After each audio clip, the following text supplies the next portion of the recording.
నమస్తే. డబ్ల్యూఎంఎం భక్తి ప్రేక్షకులకు స్వాగతం, సుస్వాగతం. నేను మీ కృష్ణవేణి.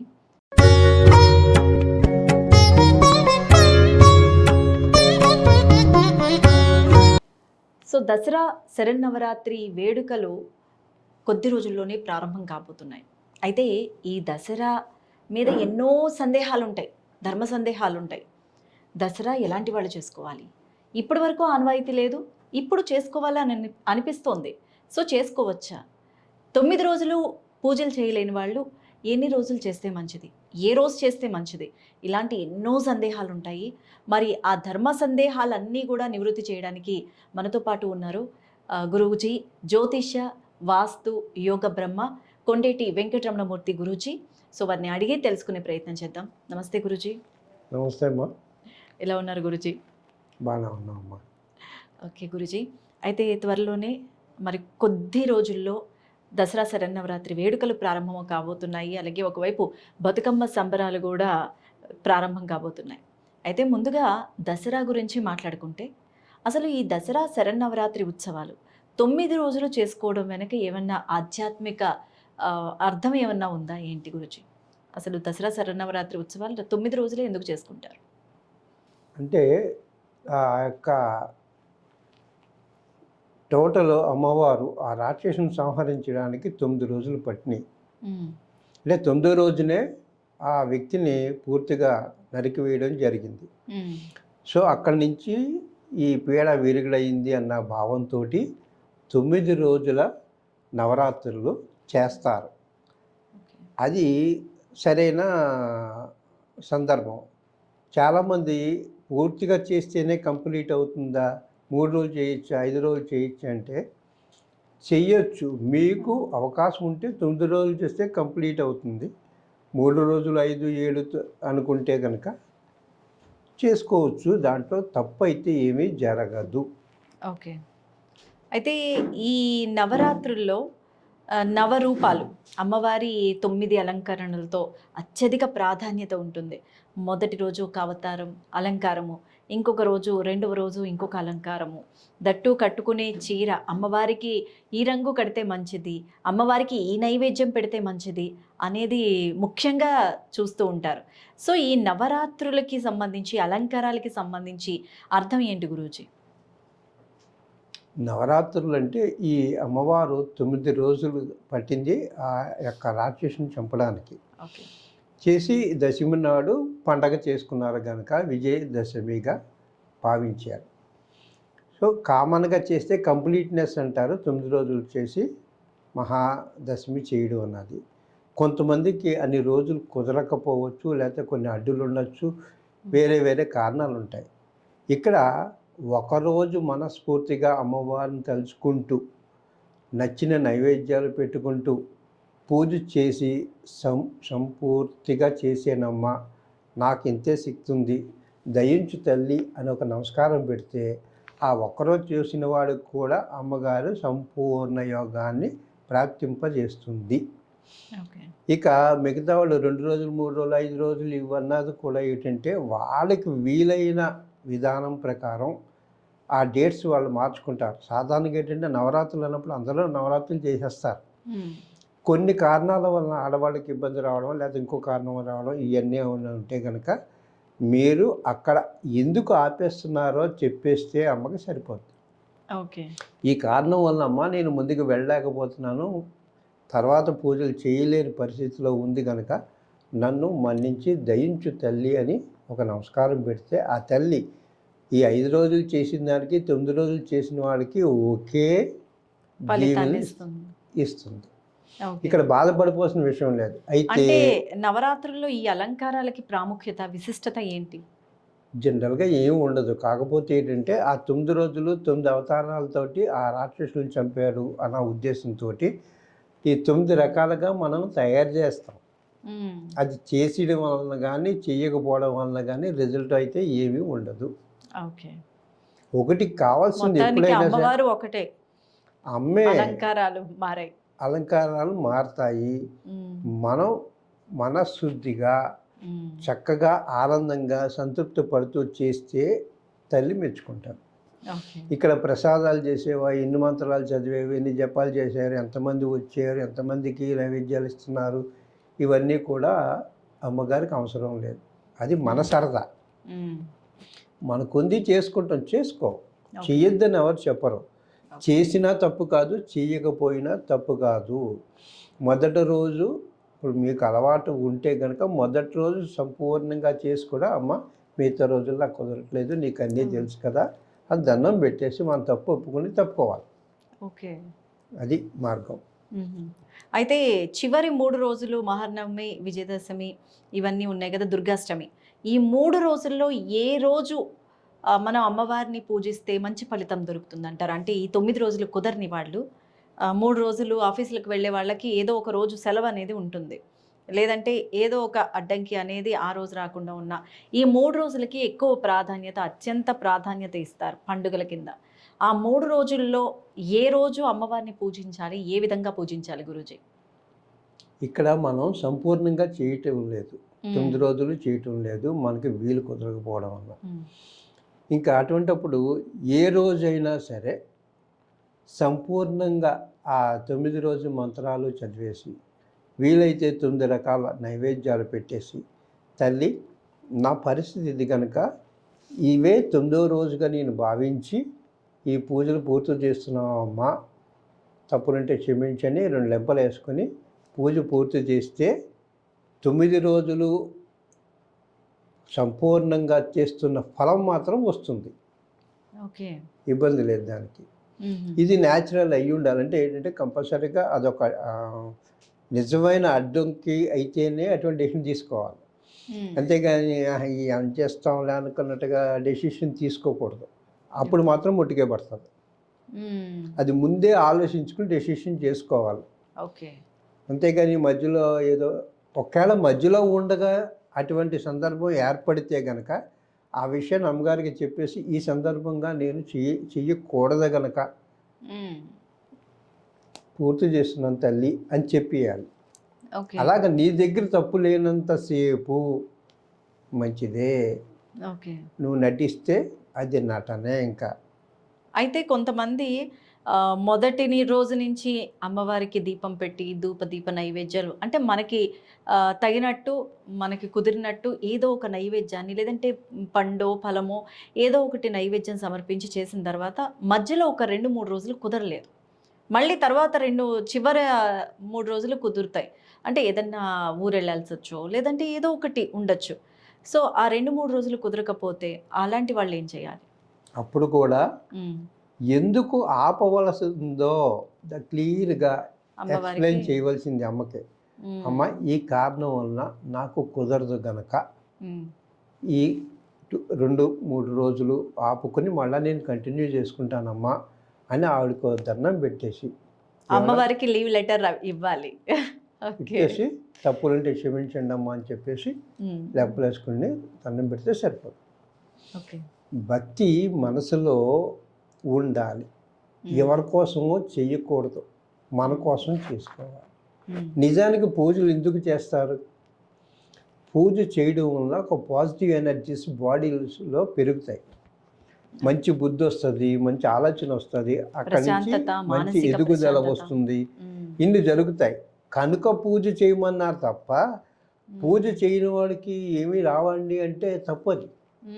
నీ మంచి మనసు, నువ్వు 10 మందికి సహాయం చేయడం, 10 మందికి ఏదో రకంగా హెల్ప్ చేయడం, నువ్వు పూజ చేస్తున్నట్టే. అది కూడా పూజే. అమ్మకు కావాల్సింది ఏమిటంటే నువ్వు మంచిగా వాడిగా ఎదుగు అని చెప్తుంటారు. అందుచేత దీపం పెట్టి భజన చేసిన వాడికే భక్తి వస్తుంది, లేకపోతే ఆవిడకి అమ్మగారి ఆశీస్సు ఉంటుంది, అవి ఏమి ఉండవు. ఇన్ని చేసి కూడా ఏమి చేయకుండా నటిస్తున్నాడు అనుకోండి, పూజ చేస్తున్నాడు నటిస్తున్నాడు అనుకోండి, ఆడికి 0 వస్తాయి మార్క్స్. అంటే ఆర్భాటాలు అట్టహాసాలు చూపిస్తే ఫలితం ఉండదు. నువ్వు నీ లెవెల్ కొలిది నువ్వు ఉండు. నీకు అన్నీ ఉన్నాయి, బీరువాలు మొత్తం మహా ఉన్నాయి, చిన్న పంచి కట్టుకుని కూర్చున్నావు అనుకో, ఉండి ఎందుకు కట్టుకోలేదు? కట్టుకోవాలి. నీకు ఉంది కట్టుకో, లేదు అమ్మకి చెప్పుకో, అమ్మ తల్లి నాకు ఇవే కుదిరిని, ఇలాగే చేస్తున్నాను, ఆశీర్వదించి తల్లి అంటే సరిపోదు. మ్మ్. ఇంకేమీ ఇబ్బంది పడిపోకల్లా. మ్మ్. అయితే ఈ 9 రోజులు చాలామంది ఒక్కొక్క రోజుకి ఒక్కొక్క మంత్రం, అమ్మవారి మంత్రం జపిస్తే చాలా మంచి జరుగుతుంది అని చెప్తూ ఉంటారు. అయితే మంత్రంలో ఉచ్చారణ కానీ ఈ దోషాలు కానీ ఏమైనా ఉంటే ఆ మంత్రం తిప్పి కొడుతుంది అని కూడా చాలామంది దగ్గర విన్నాను నేను. ఒకవేళ అసలు మంత్రజపం చేయలేని వాళ్ళు, అసలు ఆ ఉచ్చారణ చేయలేని వాళ్ళు అసలు ఏం చేయాలి? అసలు మంత్రజపం అనేది ఎలాంటి ఫలితాలను ఇస్తుంది? మంత్రంలో ఉన్న మహిమ ఏంటి? యాక్చువల్గా మంత్రం అన్నది ఏమిటంటే చాలా సైంటిఫిక్గా దాన్ని ఆలోచించి పెట్టిన విధానం. ఒక మంత్రాన్ని కరెక్ట్గా ఉచ్చరిస్తే బాడీలో ఉన్న అన్ని పార్ట్స్ కూడా యాక్టివేట్ అవుతాయి. మీరు మతాలకి వీటికి సంబంధం ఉండదు. చక్కని మనస్తోటి ఉచ్చారణ చేయగలిగినంత ఉచ్చారణ చేసుకుంటూ పూజ చేసుకోగలిగితే సంపూర్ణమైన విజయమే వస్తుంది. తప్పులు చదివేసి నత్తిగా చదివేసి అక్కడిక్కడ వదిలేసి ఇది దోషం. వాళ్ళకి ఏం జరగదు, వాళ్ళకి మంచి జరగదు. ఎందుకంటే నువ్వు నీకు ఉండి కూడా రాంగ్ వెళ్ళావు. వాడికి లేదు కానీ మనసులో అనుకుంటున్నాడు. వాడిని ఫస్ట్ చూస్తానంటదమ్మ. వీడు అంటున్నాడు నీకు వినబడట్లేదు, నేను మనసులో చెప్పుకుంటున్నాను, నా నోరు తిరగదు, నా మనసులోనే ఆ మంత్రం కూడా నేను తప్పు చదువుతున్నాను, అయినా నేను తప్పు ఎందుకు చదువుతున్నాను అమ్మకి తెలుసు. కనుక ఇటువంటి వ్యక్తిని అమ్మ చూస్తాను, ఇబ్బంది ఉండదు. ఇకపోతే మధ్యలో వదిలేయవలసిన సందర్భాలు ఎప్పుడైనా చెయ్యకోని పరిస్థితులు అంటే ఎవరొకరు వెళ్ళిపోవడం, దగ్గర వాళ్ళు వెళ్ళిపోవడం కానీ ఇటువంటి ఏమైనా చిరాకులు జరిగినాయి అనుకోండి, అమ్మకు తెలుసు కనుక అమ్మ మరి ఈ కారణం వల్ల నేను ఆపేస్తున్నాను తల్లి అని చెప్పేసి దండం పెట్టేసి క్లోజ్ చేయొచ్చు, తప్పేమీ లేదు. పూజ మధ్యలో వదిలేసారు అన్న దానికి ఒక రీజన్ ఉండాలి. నీకు ఏ రీజన్ లేకుండా ఏం చేస్తుంది అత్తమని ఏ పద్యాలు చదువుతున్నావా అని లేచి వెళ్ళిపోయాడు అనుకోండి, అడిగి మొట్టిగా పడుతుంది. ఓకే.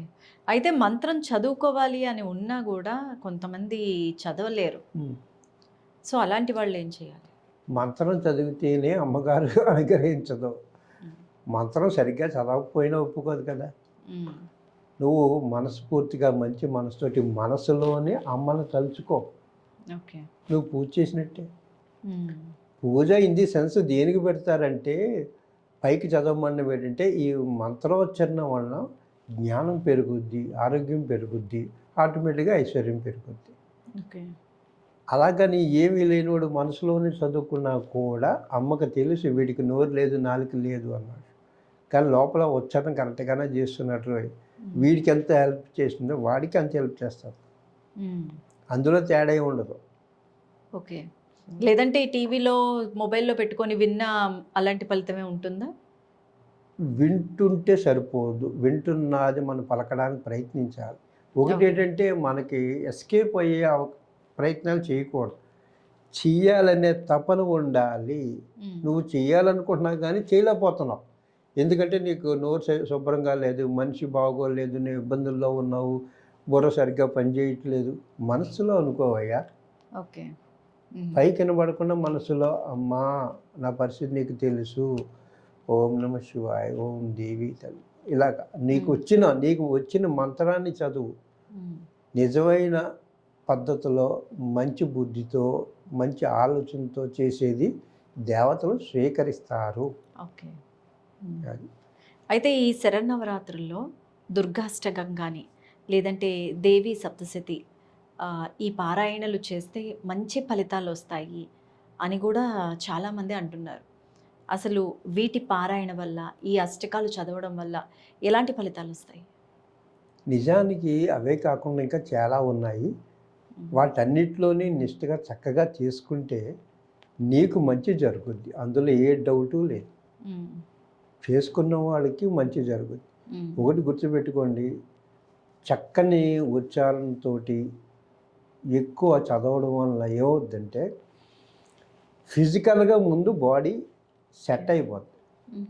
అది మంచే కదా. మనకి ఎంతున్నా ఆరోగ్యం లేకపోతే ఎందుకు, ఆరోగ్యం సెట్ చేస్తుంది కదా. అంటే మంచి చేసినట్టే కదా, ఇంకంతకన్నా మంచి ఏమిటండి.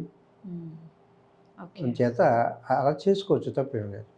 ఒకటి గుర్తుపెట్టుకోండి, మీకు కొంతమందికి న- పలకలేరు, వాళ్ళు కూర్చుని మనసులో అనుకోగలడు, అమ్మగారిని మాట అనుకోగలడు. అలాగే అనుకో, నీకు వాళ్ళు బయట వాళ్ళు చేసిన వాళ్ళకి ఎంత ఫలం ఉందో నీకు అంతే ఫలం ఉంటుంది.